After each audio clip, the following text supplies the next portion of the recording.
Welcome, friends. I'm Cheryl Mitchell, the president of Tree 11 and the Early Care and Learning Partnership. And we've been working with Building Bright Futures for many years now to bring you information about what's happening with the leaders in early childhood, the practitioners, the parents, the kids. And it's our total pleasure today to be sharing the screen with Janet McLaughlin, who's the new, well, relatively new, 6 months, executive director of the Vermont AEYC. So Janet, welcome. Thanks for joining us. Yeah, thank you. I'm so glad to be here. Nice to see you, Cheryl. You too. I feel as if I've known you in many iterations from Hmm. your days when you worked at the Community Foundation on farm to food issues and food self-sufficiency, and then with Let's Grow Kids. And it's very exciting to be talking with you in this new position. So I thought maybe we would start with just your overview of what is it that the Vermont AEYC is working on and trying to do. Yeah. So Vermont AUIC is the professional association of early childhood educators in the state of Vermont. We are the state affiliate of NACCE, the National Association for the Education of Young Children. And we really see our role as helping build the diverse, dynamic, well-prepared, well-compensated early childhood education workforce that is needed to power the early childhood education system that we know that our kids need to be able to support them in their growth and their learning and their development, between the ages of sort of from when they're born all the way up to when they're about 8 years old. Right. And we know that sort of at the top of everybody's minds right now are the issues of workforce, retention, finding enough people, and giving them the training and support that they need to do their jobs beautifully, compensation issues.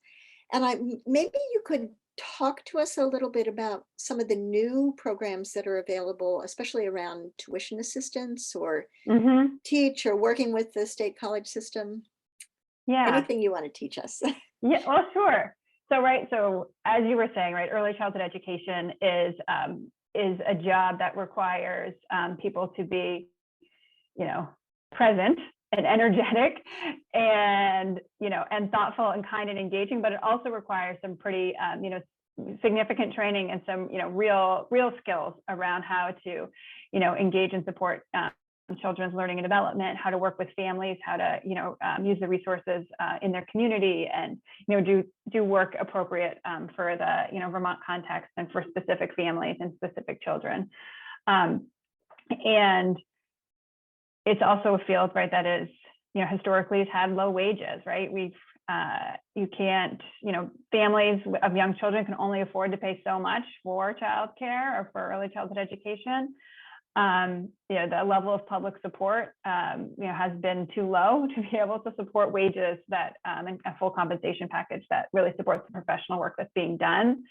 And one statistic that is always sort of sad to talk about is that early childhood education is one of the majors that historically has had then the graduates with that major have historically had one of the lowest wages, of any college graduate. So it is, so even though we know the training and that support is really important to be able to offer the high quality that we need, the compensation, the wages haven't matched up.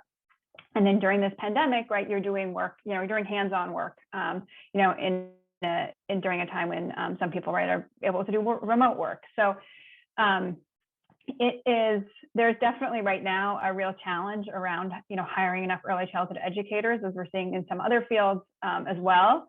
But there also is a ton of attention on solutions right now and resources being put into solutions right now. So one of the projects that Vermont AUIC offers is Teach Scholarship Program, and that's for educators that are currently working within early childhood education programs to support them in getting their associate's degree, their bachelor's degree, or to get their teacher licensure within early childhood education. And that's allowing them to do that in a debt-free way, in a way that acknowledges and works with the fact that they're already working in the field often allows them to take advantage of things like assessments of prior learning or putting together portfolios, for in a way that allows to make sure that folks are getting credit for the learning that they've been doing on the job as well. There's also been some of the new money that's come as a result of COVID relief. It has been really important for early childhood education. My understanding is the reports from the Community College of Vermont is that they have, many, many more early childhood education students are in their intro to early childhood ed courses than they have in the past, partially because early childhood education was identified as a critical occupation within some of the scholarship programs that were put together by the state legislature this year. So looking at different pathways and tools that we can have that can be implemented to allow our early childhood educators, more people to join the field and become early childhood educators, and also to allow existing educators to continue to advance in their careers. Could I ask, it's very exciting to know that there are new things. So we had heard that the applications for Teach scholarships closed in the middle of August. Do you know if they'll reopen, if they got enough? Oh, the Teach scholarships, they're always open for people to apply for, but it's based on the school schedule. It's based on the school schedule. So depending on when the schools that they're going to need to have the information around financial aid so that they can get people enrolled properly. So they're back open again for the next enrollment deadline at those schools, but to be able to get your fall courses paid for, we have to sort of set a timeline to get the paperwork in, because there's several steps to actually get the money where it needs to go. Got it. Thanks. That's really helpful. And the same question came up with the provisional licenses that the Agency of Education said that they would issue, I think, at first 25 and now an additional 15, and what the application process for that is like. Yeah, I think they were trying to they really wanted to get, encourage folks to get their materials in, and they weren't sure what level of interest they were going to have. So they wanted to sort of set a deadline. My understanding is they have 22 provisional licenses issued right now for early childhood educators that are working within programs that offer universal pre-kindergarten. So they do have a few more available, because the goal is to have those spaces available for if there's a universal pre-kindergarten partner program that has lost a licensed educator, that then they want to have provisionals available as they go. So hopefully, I think that it's good. Like, we're close to the number, but not at it. So that's actually kind of, I think, the ideal, so that there's a couple extra that are there for flex, but they're at those numbers. And the goal was to have, my understanding is the educator licenses are tied to the school year. So they were saying, get us your paperwork in June so that we can make sure you have your license, in August, so you're ready to go for the school year. Cool. Yeah. And we also heard, so CCV classes are now free in the early childhood field. Is this beyond the child care apprenticeship classes? There are, well, because that was the critical occupation scholarship that I was mentioning before. So it depends. You need to be enrolled in a certificate or a degree program. So it's not just if you just want to go to one course, but if you say, I'm going to commit to working to get my child care certificate, or working to get my working to get my associate's degree, then the scholarships have been available. I will say we did a webinar with Vermont Auic did a webinar along with VSAC and Vermont State Colleges in early August to sort of review some of these options, and that's available on our website at vtaeyc.org. And there's no, I would just offer that some of these scholarships, some of them, only had so much money in them. So I don't know exactly where they are in terms of exactly which ones are available. But what I've learned in talking with with our partners in higher education in the last few months is really that, potential students should just know that, like, there's never been more scholarship money available for Vermonters who would like to attend Vermont institutions of higher education than there is right now. that, you know, the first step really is to, that, you know, the first step is to figure out, is to look into the programs, the potential programs that you're interested in, and that, and connect with VSAC, because that's who can get, those are the folks that can sort of help you get started on that, and they will actually help you figure out how to navigate the financial aid piece of it, and tell you what you're eligible for and what you're not eligible for, and what's worth it, you know, what's the right order of operations. Yeah, great. And I know, Janet, for years you've been advocating for loan repayment for people who have already gotten their BAs, and is there an update on that? Yeah, not quite an update yet, but within H-170, well, I guess there is. In H-171, there was a loan repayment provision that was within the legislation that was passed by the state in the spring. I'm sure you've already talked about on this show. And so the state needs to put out an RFP, or a request for an RFA and request for applications for that. And they're expecting to do that fairly soon, but it's not out quite yet. So we don't have an update on that loan repayment program yet, but I know this, you know, state leadership is wanting to do it as quickly as they can. They did recently release a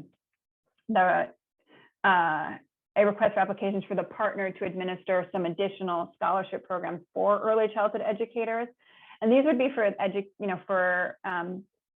for more traditional early childhood education students than the teach program is typically serving adults who are already working within early childhood education. This new ECE sort of workforce development scholarships that are coming are for students who are, you know, for more traditional students. And so that, but that is what that was not the application. Like if you're a student, that's for, like, there needs to be an entity that's actually going to run the scholarship program. Right. But the hope is that the scholarship program would open in the spring. Cool. And historically, Vermont AEYC has provided a fall conference with incredible workshops. And I know oftentimes people are able to take some of those for college credit, but just, do you want to talk a little bit about the new format, the sort of three? Yes. Spread it over time. Yeah. So, right. Yes, this fall is not yet a time to, gather, 300 people back in a ballroom again for and networking sessions, but we are very excited about the virtual conference that we have coming up. The first session is like a week and a half away on September 29th. And what we're doing is we're doing 3 plenary sessions and then an associated workshop with it the next day. And next week, we're very excited to have 2 really pioneers within anti-bias education in early childhood education join us. So Louise Derman-Sparks and Debbie Lee Keenan are going to be our keynotes. And then we also have a panel of educators who are working here in Vermont who have been applying some of those practices and strategies in their work. And I think that's going to be a really interesting and exciting conversation.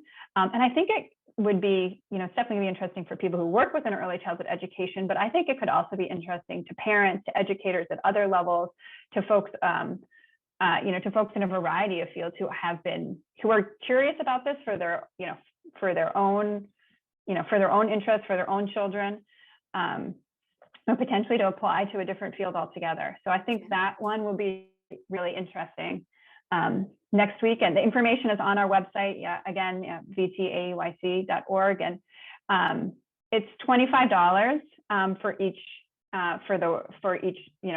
portion of the conference. For folks who are not members, or people are welcome to become members of Vermont AEYC, and then it's $10 for each portion. Sounds great. And all the links will show up at the end of our interview. Excellent. So thank you for providing that. We are always interested in how people come to be doing the work that they're doing. So could you give us a brief, your life journey that's brought you to Vermont AEYC? Yes, sure. I would offer, I think that I have, when I started, my career 20-ish, a little over 20 years ago, I, immediately went into working for nonprofit organizations. I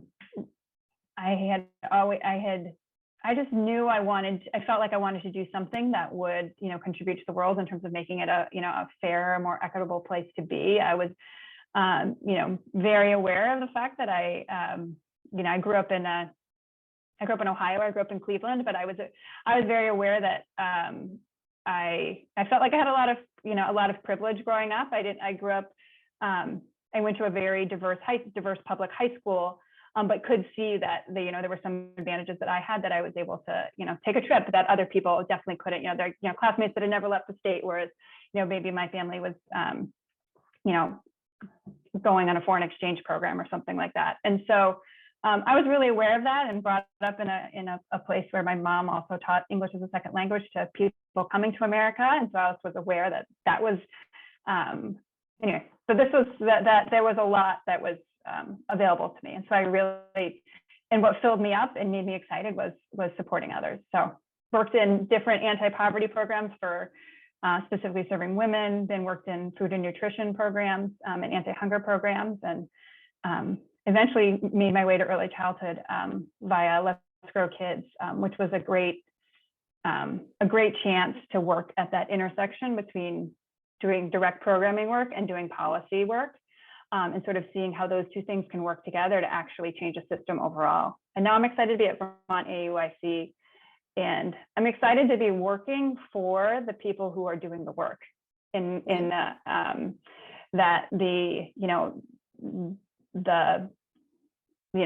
members of Vermont Auic are the people who I work for. And, the people on the board are folks who have, decades of experiences within the field. So it's just it's exciting and an interesting and a different way to learn and to operate in being part of a membership association now. And can you also speak to, at some point in this journey, you came to Vermont, you've been raising kids. Yeah. You've been raising kids Yes, here? What? I do, yeah.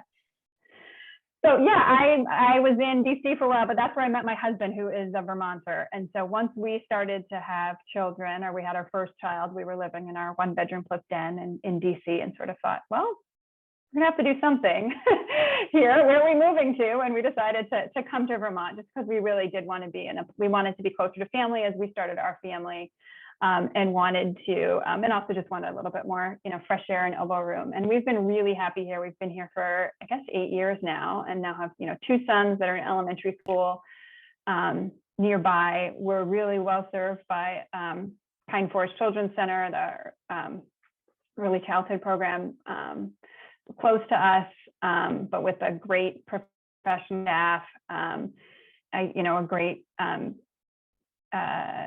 experiential and nature-based learning approach to the work. They offered, had a wonderful meal program that was certainly helpful to us as working parents. And I was on the board of Pine Forest and was its treasurer for several years. And so that also gave me another look into early childhood education, in terms of seeing, even amongst the most well-intentioned board, what are the trade-offs you have to make in terms of trying to create tuition and tuition policies that are affordable for families, and creating others that are, and then how much you can pay your staff and invest in other elements of the education programming that also need an investment. So we've really loved being here in Vermont, and have felt like it's a great place to be, and a great community to be a part of. Well, I love seeing the picture of you in the peach tree with the announcement of, and yes. I'm also sorry that we're starting to run out of time.